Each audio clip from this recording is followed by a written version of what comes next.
तरंग तरंग तरंग तरंग युवा तरंग।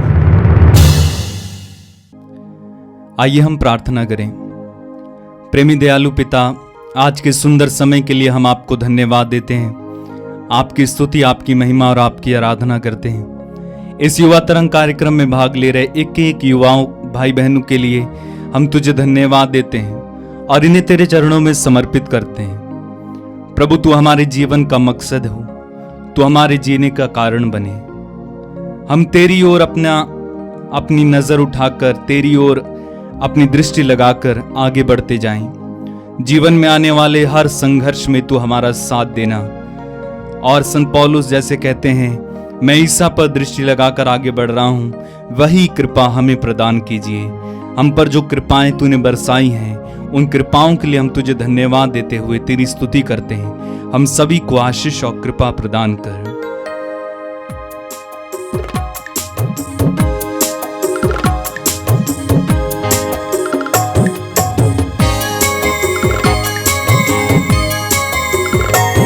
मेरे जीवन का मकसद तू है, मेरे जीने का कारण तू है। मेरे जीवन का मकसद तू है, मेरे जीने का कारण तू है। मेरे जीवन का मकसद तू है, मेरे जीने का कारण तू है। मेरे जीवन का मकसद तू है, मेरे जीने का कारण तू है। मैं जीऊं या मरूं, वो तेरे लिए है, तू मेरा प्रभु। मैं जीऊं या मरूं, वो तेरे लिए, वो तेरे लिए तू मेरा प्रभु। तू मेरा प्रभु। मेरे जीवन का मकसद तू है, मेरे जीने का कारण तू है। मेरे जीवन का मकसद तू है, मेरे जीने का कारण तू है। मैं जीऊं या मरूं, मैं जीऊं या मरूं, वो तेरे लिए है, तू मेरा प्रभु। मैं जीऊं या मरूं, वो तेरे लिए है, तू मेरा प्रभु। सभी युवा भाई बहनों को जय सु। मैं सोचता हूं कि आप कुछ राहत महसूस कर रहे हैं। प्रार्थना बनाए रखना, प्रभु के साथ जुड़े रहना, मोबाइल में खोना नहीं। देखिए, हम सभी के जीवन में जब एक उद्देश्य होता है, एक लक्ष्य होता है, तो हमारे अंदर गति बनी रहती है। जहां लक्ष्य मिट जाता है, गति भी मिट जाती है। इस दुनिया में बहुत सारे लोग बिना लक्ष्य और उद्देश्य का जीवन जीते हैं। चलती का नाम गाड़ी। नदी में जो सूखे पत्ते पड़े रहते हैं, उनकी तरह यहां से उधर, उधर से इधर। एक छोटा सा उदाहरण लीजिए। मान लीजिए आप फुटबॉल खेल रहे हैं और फुटबॉल खेलते खेलते आप बॉल को आगे ले जा रहे हैं, अचानक गोल पोस्ट गायब हो जाए तो क्या हो जाएगा? आप यहां वहां मारते रहेंगे। कई लोगों की जिंदगियां इस प्रकार हैं। हमारे जीवन में एक लक्ष्य होना चाहिए। आज आपको वचन सुनाएंगे हमारी बहन फाल्गुनी, जीवन के लक्ष्य के बारे में प्रभु के पवित्र वचन के द्वारा। सुनिए, ध्यानपूर्वक सुनिए। यीशु क्रिस्त में मेरे सभी प्रिय जवान भाई और बहनों, हम आप सबों का हार्दिक स्वागत करते हैं। जब कभी हम छोटे बच्चों को देखते हैं तो उनकी नादानी, उनकी मासूमियत, उनका खिलखिलाकर हंसना, बस खेलना कूदना, ये सब देखकर मन बस बहल जाता है। बच्चों के साथ हम भी जैसे बच्चे हो जाते हैं। पर जब हम जवानों के बारे में सोचेंगे तो हमें क्या मन में क्या विचार आएगा, क्या चित्र आएगा? जवानी की उमंग, उनका तरंग, उनका जोश, उनका उत्साह, जिंदगी में कुछ कर दिखाने की उनकी इच्छा। और सच ये है कि परमेश्वर ने हम सबों को, मुझे सुनने वाले सभी जवान भाई और बहनों, आप सबों को परमेश्वर ने अनेक कृपाएं दी है। अनेक कलाओं से, प्रतिभाओं से और काफ़ी अनेक प्रकार के कौशल से आपको सुशोभित किया है। प्रभु चाहता है कि आप जिंदगी में कुछ कर दिखाएं, क्योंकि यीशु ने खुद कहा, तुम जब अधिक फल उत्पन्न करोगे तो मेरे पिता की महिमा होगी। यानी जीवन के प्रत्येक क्षेत्र में हमें फलित होना है। तो प्रभु चाहता है कि वाकई में हम कुछ कर दिखाएं। पर सच ये है, अनेक कुशलता होने पर भी, काबिलियत होने पर भी, कई बातों में निपुण होने पर भी आज कई जवान उनका जीवन कुछ वाकई में कर नहीं दिखाता। जैसे लग रहा है कि उनका जीवन निष्फल रहा। वो जैसे कैसे जिंदगी को बिता रहे हैं। वो अपने कौशलता का सही इस्तेमाल नहीं कर सके। और उसके पीछे एक महत्वपूर्ण कारण ये है कि क्या हम जवानों ने अपनी ऊर्जा, अपना जोश, अपना सामर्थ्य उसको सही केंद्रित किया? क्योंकि अगर सही केंद्रित नहीं किया गया है तो वो विफल हो जाएगा, वो फैल जाएगा और इसका कोई निष्कर्ष या उसका कोई निदान नहीं निकलेगा। हालेलुया। जब प्रभु यीशु ने खुद कहा, कोई भी व्यक्ति दो मालिकों की सेवा नहीं कर सकता, यानी हम दो मार्ग पर नहीं चल सकते, हमें एक सही मार्ग चुनना ही होगा। अगर आप स्तोत्र संहिता 1 पढ़ेंगे तो उसका शीर्षक क्या है? 2 मार्ग। तो हम सबों के सामने 2 मार्ग है और हमें चुनना होगा। और चुनाव करने के लिए हमें उसके लिए पहले सोचना होगा कि हमें किस मुकाम तक पहुंचना है, हमारा हेतु क्या है, हमारा लक्ष्य क्या है, हमारा ध्येय क्या है, व्हाट इज आवर गोल। एक बार वो गोल तय किया जाएगा, मुकाम तय किया जाएगा, तो फिर मंजिल हम बना पाएंगे। कहाँ जाना है वो पता ही नहीं या वो उसके बारे में सोचा ही नहीं, तो फिर आप राह या मार्ग कैसे तय कर पाएंगे? तो आज एक बहुत बड़ी गलती ये भी हो रही है कि कई जवान बच्चे, उनका जो फोकस पॉइंट है, उनका जो हेतु है, वो बहुत सांसारिक है। और ऐसा एक गोल या ऐसा एक फोकस, आपका मुकाम भी अगर गलत है तो ज़रूर आपकी जर्नी वो बेकार की होगी। हालेलुया। ईश्वर ने जब कहा, तेरे जीवन के बारे में निर्धारित मेरी योजनाएं मैं जानता हूँ, योजनाएं जो तेरे हित के लिए है। यिर्मयाह अध्याय 1:5 के द्वारा प्रभु ने कहा, माँ के गर्भ में आने से पूर्व मैंने तुझे जाना और मैंने तुझे नियुक्त किया है। अर्थात परमेश्वर ने हमारे जीवन के बारे में एक योजना बनाई है। क्या हमने उसके बारे में सोचा है? यहाँ पर मैं आपको एक बात साफ बतलाना चाहती हूँ।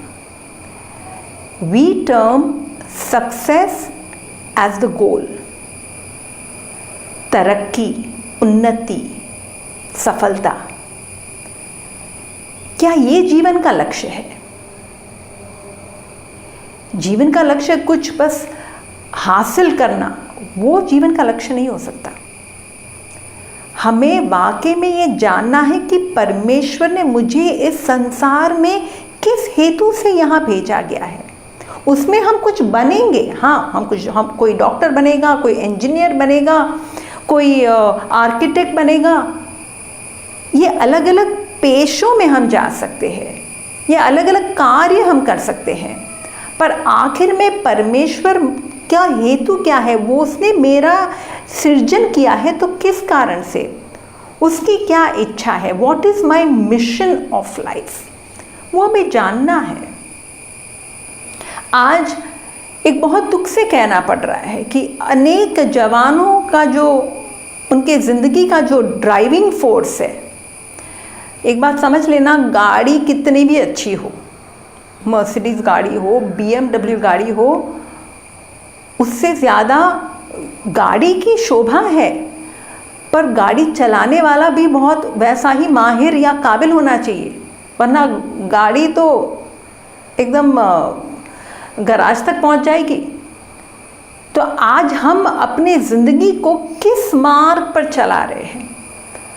कई जवानों का आज उनका लक्ष्य क्या है? मौज मस्ती करना, मज़ा लेना, दोस्तों के साथ घूमना फिरना।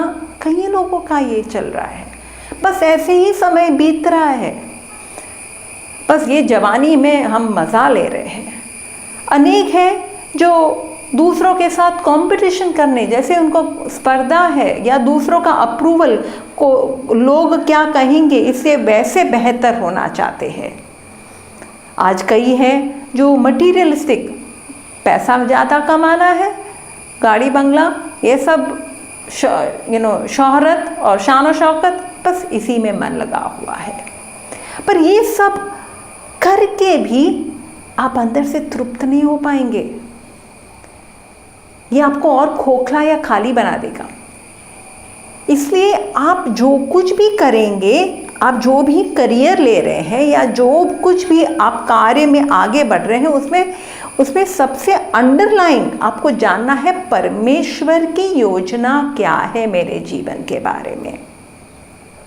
और उसके लिए ये कोई एक टॉक से नहीं होगा, आपको रोज़ाना प्रभु के साथ बैठना होगा, प्रभु के साथ वार्तालाप करना होगा, प्रभु से जानना होगा। जब प्रभु ने खुद कहा तुम मुझे ढूंढोगे और तुम मुझे पाओगे, तुम मुझे पुकारोगे और मैं तेरे जीवन के बारे में ऐसी रहस्यमयी बातें बताऊंगा जिसके बारे में तुम्हें कुछ नहीं पता, तो हमारा ये कर्तव्य है, हम पर ये एक एक व्यक्ति पर उसका एक दायित्व है कि उसे प्रभु के साथ समय बिताकर परमेश्वर ने उसे इस पृथ्वी पर क्यों भेजा वो जानना है। हालेलुया। जैसे मैंने शुरुआत में ही आपको बतलाया था कि ईश्वर ने एक एक को अलग अलग प्रकार की कलाएं, गुण, प्रतिभाएं प्रदान की है। जैसे प्रभु यीशु ने अशरफियों के दृष्टांत में बतलाया कि किसी को प्रभु ने 5,000 दी, किसी को 2,000, किसी को 1,000। परमेश्वर ने हम सबों को कुछ खूबियां तो दे दी है, अब उन खूबियों का हम क्या कर रहे हैं? अगर खूबियों का सही इस्तेमाल करेंगे तो ज़रूर उसमें सफलता प्राप्त होगी। उदाहरण के तौर से मुझे अच्छी आवाज़ प्रभु ने दी, पर उस आवाज़ केवल मिलने से काम नहीं बनता, मुझे उसके लिए सीखना होगा, रियाज़ करना होगा, मेरी आवाज़ को और ज़्यादा उसका प्रशिक्षण करना होगा, ट्रेनिंग करना होगा, तब जाकर मैं वाकई में सुंदर गा पाऊंगी और उससे परमेश्वर की भी महिमा कर सकती हूँ।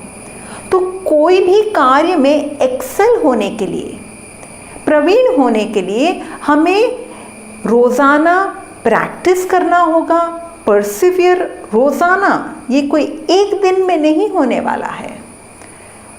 आपके दैनिक जीवन में आपका ये जो लक्ष्य है, आपका ये जो हेतु है या प्रभु जो आपसे चाहता है, उसके लिए दैनिक तौर से आपको उसके लिए कार्य करना होगा, सक्रिय तौर से काम करना होगा। कोई भी डॉक्टर या कोई भी कलाकार कितने साल बीतते हैं, कितना त्याग, कितना बलिदान, कितने घंटे उन्होंने उस पर बलिदान दिया, उसका उनका योगदान है, तब जाकर वो कुछ बने हैं। खेल के मैदान को देख लीजिए, कोई भी खिलाड़ी जब खेलने जाता है तो उसके लिए उसने बहुत जतन किया है, काम किया है, उसको प्रशिक्षण मिला है। आपने सुना होगा एशियाड गेम्स के लिए भारत की ओर से पीटी उषा नामक की एक खिलाड़ी, उसको ब्रॉन्ज मेडल मिला। और मेडल मिलने के पश्चात जब उससे किसी पत्रकार ने उससे सवाल पूछा, आप क्या कहना चाहते हैं, बताइए कुछ शब्द अपने जीवन के बारे में, तब उसने क्या कहा, मेरा जब चुनाव हुआ कि मुझे, और मेरी जब रुचि हुई कि हाँ मुझे खेलना, मुझे दौड़ना है, दौड़ में मैं माहिर हूँ, तो मेरे जो कोच थे नाम्बियर, वो मुझे सवेरे 3 बजे जगाते थे और मुझे दौड़ने को कहते मैदान में। और मैं बीच में अगर थक जाती तो मुझे, अगर पूरा राउंड ना ले पाऊँ तो डबल राउंड लेने को कहेंगे। मुझे इतना गुस्सा आता था, पर आज मैं समझ पाती हूँ कि उसके पीछे एक हेतु था, एक लक्ष्य था, और मैं ये कर पाई क्योंकि उन्होंने मेरे सामने एक लक्ष्य रखा कि तुम्हें बस उस दौड़ में दौड़ना है, तुम्हें जीतना है। और उस कारण से अनेक सारे भोजन से भी उसको अपने आप को वंचित करना पड़ता था, वो सब प्रकार का खाना नहीं खा पाती थी। इतना सारा एक्सरसाइज, ट्रेनिंग, डाइट, क्यों? Because she had a goal, she had a focus that she wants to do something, she wants to achieve something. हाल ही में ना हमने एक पिक्चर देखी, एक अरबी पिक्चर थी जिसमें इंग्लिश टाइटल्स था, सब टाइटल्स था, और जिसमें 2 बच्चों की कहानी है जहाँ ये दोनों भाई बहन हैं। एक अनोखा प्यार है दोनों के बीच में। भैया बहन को, छोटी बहन का बहुत ख्याल रखता है और बहन भी भैया के बारे में बहुत सोचती है। कम उम्र के बच्चे हैं, स्कूल में जाने वाले बच्चे हैं, और भैया से गलती हो गई कि बहन के जूते कहीं उससे खो गए जब उसको रिपेयर करने के लेकर गया था। तो कहानी ऐसे, पिक्चर में पूरी कहानी यही है कि कैसे भैया के जूते भाई और बहन दोनों पहन रहे और मम्मी पापा को नहीं बता रहे क्योंकि घर की अवस्था इतनी, आमदनी इतनी नहीं थी कि वो दूसरे जूते खरीद सके। और उस पिक्चर के अंत में एक बहुत सुंदर सीन है, मुझे बहुत प्रभावित किया वो सीन। वो सीन ऐसा था कि इस बालक को पता चला कि अनेक स्कूलों के बीच में एक दौड़ होने वाला है, उसका कंपटीशन होने वाला है, एक रेस का कंपटीशन, और उस दौड़ में जो तीसरे नंबर पर जीतेगा उसे एक रीबॉक के शूज़ मिलेंगे। वो उसी इच्छा को लेकर कि मुझे रीबॉक के जूते मिल जाएंगे और वो पाने पर मैं अपनी बहन को वो सब दे पाऊँगा, बस उसने दौड़ में भाग लिया। और उस दौड़ में जब अनेक बच्चे आए थे तो पिक्चर में ऐसा दिखाया गया है कि दूसरे के इतने अच्छे अच्छे जूते थे, क्या क्या कपड़े पहन के आए थे, मम्मी ने इतना नाश्ता दिया था, ये बेचारा बालक अकेला आया था फटे हुए जूते, क्योंकि वो जूते दोनों पहन रहे थे, उसके जूते की हालत भी इतनी ख़राब हो गई थी। पर वो जो दौड़ा, उसका एक लक्ष्य, मन में वही विचार आ रहा है, मेरी बहन के चप्पल नहीं है, उसको कितना दौड़ना पड़ता है मेरे लिए, बस ये सारी बातें उसके मन में, और उसका एक ही लक्ष्य, मुझे वो जूते चाहिए, मुझे वो जूते चाहिए। और वो उस हेतु को रखकर, उस लक्ष्य को रखकर वो जो दौड़ा है कि वो सबको यानी हराकर वो एकदम आगे निकल गया।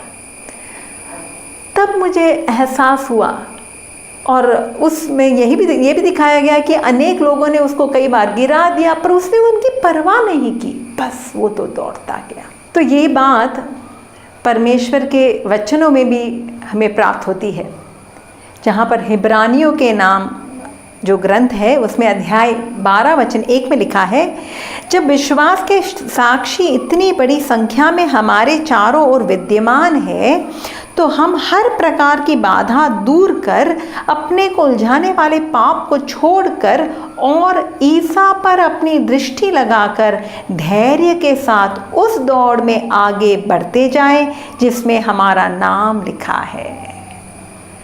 देखिए वचन क्या कहता है, हम सबों के लिए एक दौड़ है, जीवन में एक हमें दौड़ना है और एक मार्ग है, एक हमारा ट्रैक है जिस पर हमारा नाम लिखा है। और आगे कौन है? यीशु है, क्योंकि यीशु हमारे आगे आगे चलेगा। वही तो हमारा शिक्षक है, वो हमारा गुरु है। उसी को देखकर यीशु ने कहा मुझसे सीखो। इसलिए हमें सीखना है प्रभु यीशु से कि वो अपने जीवन की दौड़ में कैसे दौड़े। देखिए यीशु जब इस संसार में आए, उनका एक मिशन था, और वो एक मिशन ऐसा था कि उसी को लेकर जो उसके अंदर जो उत्साह था, द ज़ील, बस उसी में कार्यान्वित रहते। यीशु का मिशन क्या था? पिता का असली चेहरा प्रकट करना, पिता का राज्य स्थापित करना। इससे उनकी शिक्षाएं देखिए, उनके दृष्टांत देखिए, उनकी सारी बातें, उनके चमत्कार, उनकी चंगाइयाँ, सब कुछ क्या प्रकट करता है? ईश्वर, उसके पिता का राज्य।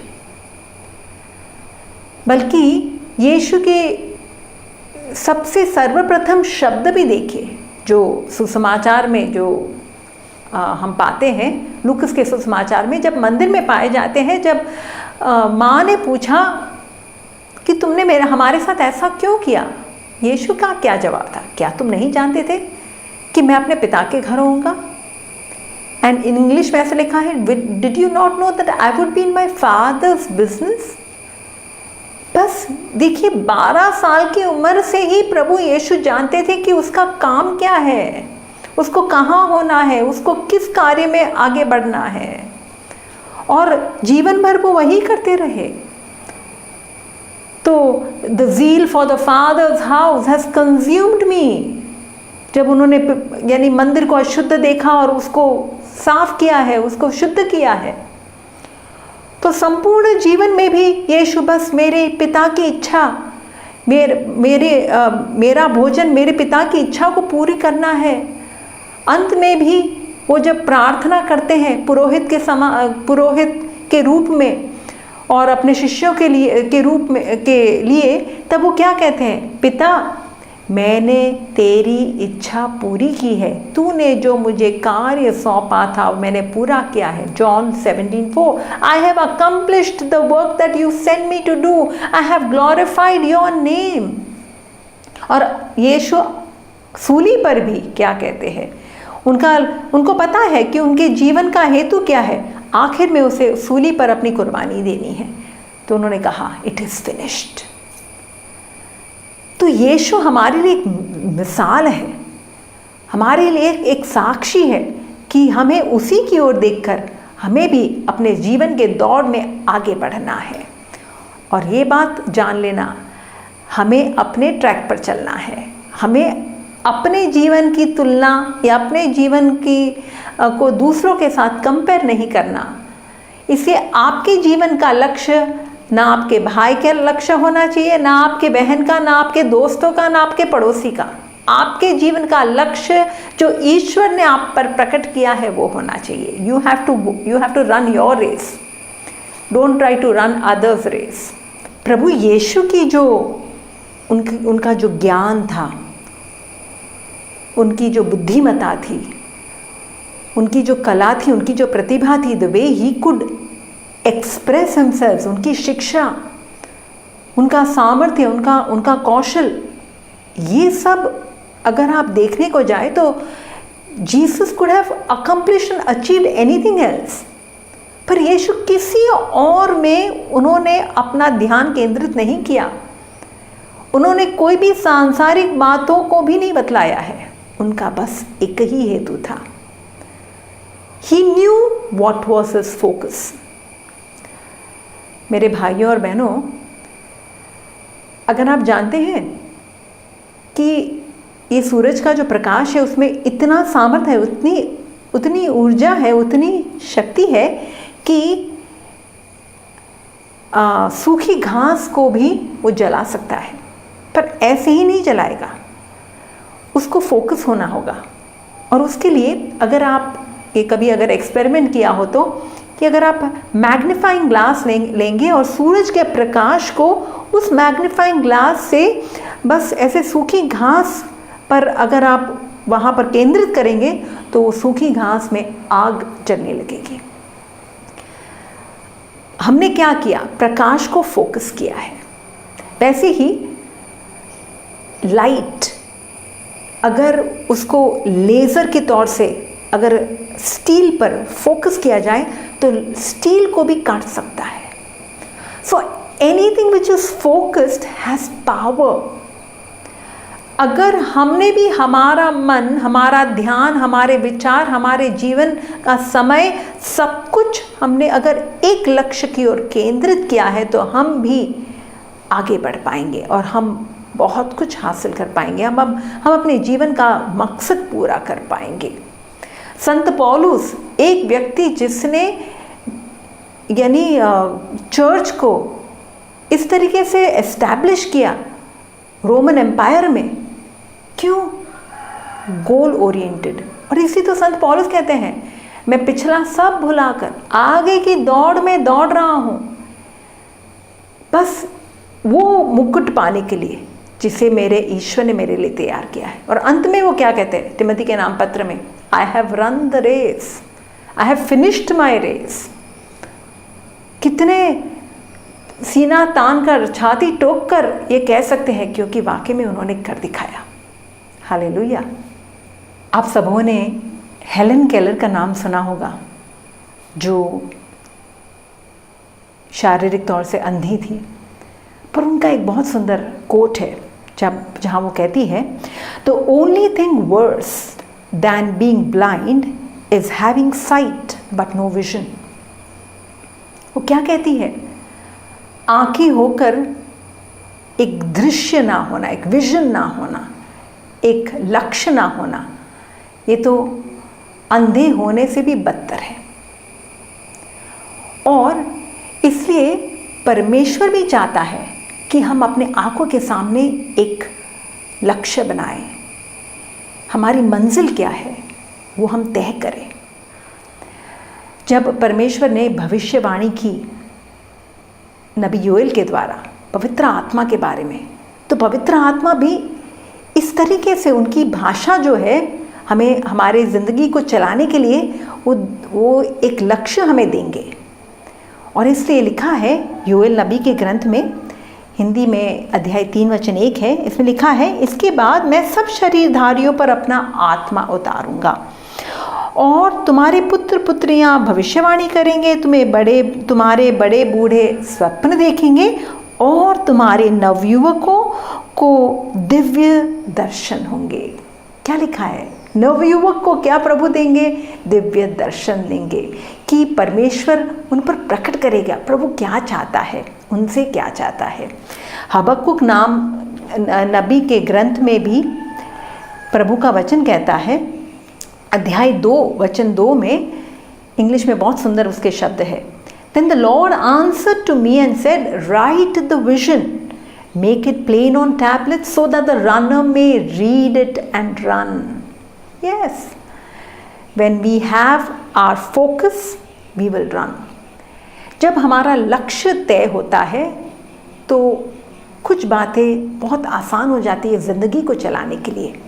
ये तो जीवन कहाँ जाना है या तो बहुत विफल हो जाता है, समय विफल हो जाता है, ऊर्जा विफल हो जाती है, शक्ति, सामर्थ्य, हमारी मेहनत सब बेकार की जाती है। तो जब लक्ष्य तय होता है तो हमारा जीवन सबसे पहले हमारे जीवन अर्थमय हो जाएगा। We know what is why are we doing, what we are doing, why we are doing. फिर हमारा जीवन सिंप्लीफाई हो जाएगा, जो सब कुछ करने की ज़रूरत नहीं है। Please do not understand activity as productivity. बहुत कुछ करना ये ज़रूरी नहीं है, मुझे जो करना है वही मुझे करना चाहिए, तो मैं वहाँ पर फोकस करूँगी। अगर मुझे डॉक्टरी में जाना है तो फिर मैं क्यों कॉमर्स के लाइन में वहाँ पर अपना सिर डालूँ? Jack of all trades but master at none. No, we can not do that. इसलिए वो सिंप्लीफाई हो जाएगा, बहुत कुछ हमारे ज़िंदगी से निकल जाएगा जब हमारा लक्ष्य तय है। तो आखिरकार में मुझे सुनने वाले मेरे सभी जवान भाई और बहनों, एक पल के लिए अपनी आंखें बंद कीजिए, प्रभु से निवेदन कीजिए, प्रभु इन वचनों को सुनकर तू मेरे मन को आलोकित कर। अगर आज तक मैं भटक रहा हूँ बगैर कोई लक्ष्य के, मैंने कुछ तय नहीं किया, मैंने कभी सोचा नहीं, इस पर विचार नहीं किया कि आगे चलकर मुझे क्या बनना है, क्या करना है, तू क्या चाहता है, मेरे मन में कई प्रकार की दुविधाएं हैं, तो प्रभु तू पवित्र आत्मा की ज्योति से मेरे मन को आलोकित कर, कृपा दे प्रभु। तूने मेरे लिए कौन सा मार्ग बनाया है? आगे तू ही चल रहा है, पर मेरे जीवन में तू क्या चाहता है, मुझसे क्या चाहता है? प्रभु मेरी सारी शक्तियों पर वहाँ केंद्रित करने की कृपा दे, और जो कुछ भी उस मार्ग में बाधा बन रहा है, वो चाहे मेरे दोस्त हो, चाहे सोशल मीडिया हो, चाहे जिस प्रकार से मैं समय ऐसे ही बेफजूल में बिताता हूँ, वो सब कुछ हटा दे प्रभु। बस मुझे एक कृपा देना कि मैं तेरी ओर देखकर अपने लक्ष्य की ओर बढ़ता रहूं, ताकि आखिर में तू कह सके, शाबाश मेरे विश्वासी और ईमानदार सेवक, तुम थोड़े में बहुत ईमानदार रहे, अब तुम अधिक के हकदार बन जाओगे। हाँ प्रभु, मैं तेरा कार्य करना चाहता हूँ, और तेरी योजना मेरे जीवन में पूरी हो जाए, यही मैं चाहता हूँ। प्रभु मैं सभी भाई बहनों के लिए प्रार्थना करती हूँ कि उन्हें आत्मा की अगुवाई में तेरे मार्ग पर चलने की कृपा दे, प्रकाश डाल प्रभु। वचनों के ज्योति में उनका जीवन प्रकाशित हो जाए, अर्थमय हो जाए और लक्ष्यमय हो जाए। यीशु मसीह, हम आपके के नाम से ये नम्र निवेदन प्रार्थना करते हैं, आमीन। सबों को जय यीशु। धन्यवाद बहन फाल्गुनी, प्रभु आपको आशीष दे। आइए हम प्रार्थना करें। प्रभु यीशु, धन्यवाद देते हैं अपने इन भाई बहनों के लिए। प्रभु हमारे जीवन में हमारे बहुत सारे सपने होते हैं, सभी पूरा हो जाएंगे हम नहीं जानते हैं। मैं इस समय अपने छोटे भाई बहनों के लिए प्रार्थना करता हूं, तेरी इच्छा के मुताबिक अपने जीवन में सपना बांधने के लिए कृपा दीजिए। तेरे पवित्र वचनों के आधार पर एक लक्ष्य अपने सामने रखने के लिए कृपा दीजिए, उस लक्ष्य की ओर बढ़ने के लिए कृपा दीजिए। संत पौलुस कहते हैं, मैं अपने लक्ष्य की ओर दौड़ता हूं। प्रभु यीशु, अपने लक्ष्य की ओर दौड़ने के लिए शक्ति दीजिए। राजा दाऊद की तरह, इब्राहिम की तरह, मूसा की तरह, तेरे शिष्यों की तरह तेरे सानिध्य के द्वारा सामर्थ्य प्रदान कीजिए, ताकि जिन लोगों के जीवन में कोई लक्ष्य नहीं है, जो लक्ष्यहीन जीवन जी रहे हैं, उनको भी लक्ष्य देना, कुछ बनने, कुछ करने के लिए कृपा देना। इस समय प्रभु यीशु विशेष करके इन वचनों के द्वारा, इस प्रार्थना के द्वारा ये कृपा उन्हें प्रदान करना। सिर झुकाइए। सर्वशक्तिमान परमेश्वर पिता और पुत्र और पवित्र आत्मा आप लोगों को आशीर्वाद प्रदान करें, आमीन। पिछला सब भूल कर मैं आगे दौड़ा चलूं, जो मेरे लिए धन था उसको मैं त्याग दूं। पिछला